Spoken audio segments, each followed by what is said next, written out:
মার্কিন চাপের মুখে ভেনেজুয়েলা থেকে তেল সরবরাহ বন্ধ হওয়ার শঙ্কায় কিউবার মানুষ। সম্প্রতি ভেনেজুয়েলার দুটি তেলবাহী ট্যাঙ্কার জব্দের পর দেশজুড়ে জ্বালানি সংকট ও বিদ্যুৎ বিভ্রাট আরও বাড়তে পারে বলে অনিশ্চয়তায় নাগরিকরা। মার্কিন হামলা ও প্রেসিডেন্ট মাদুরোকে তুলে নেয়ার 4 দিনের মাথায় ভেনেজুয়েলার দুইটি তেলবাহী ট্যাঙ্কার জব্দ করে যুক্তরাষ্ট্র। সেই সাথে মার্কিন চাপের মুখে তেল সরবরাহ বন্ধের আশঙ্কা বাড়ছে।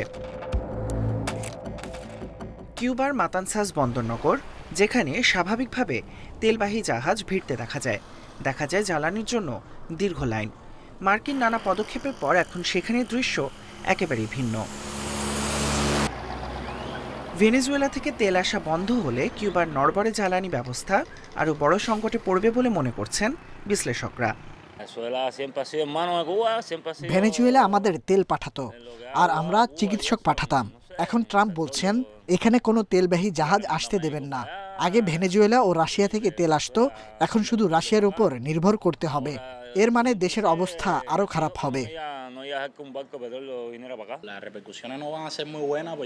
প্রথমত, মাদুরোর সাথে ট্রাম্পের আচরণে আমরা ক্ষুব্ধ, কারণ এটা একটা দেশকে জোর করে নত স্বীকার করানোর চেষ্টা, যার জন্য আমরা একেবারে প্রস্তুত নয়।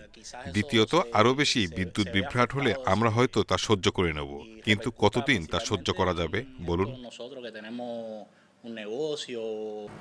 রয়টার্স বলছে গত বছরের জানুয়ারি থেকে নভেম্বর পর্যন্ত প্রতিদিন গড়ে 27,000 ব্যারেল তেল কিউবায় পাঠিয়েছে ভেনেজুয়েলা, যা দিয়ে দেশটির মোট তেল ঘাটতির প্রায় 50% মিটত।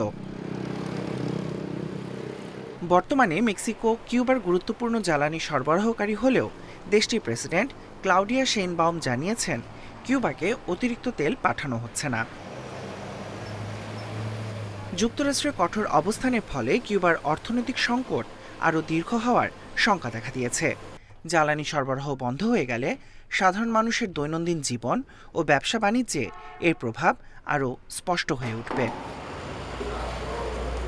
Tahmid Abrar, independent news.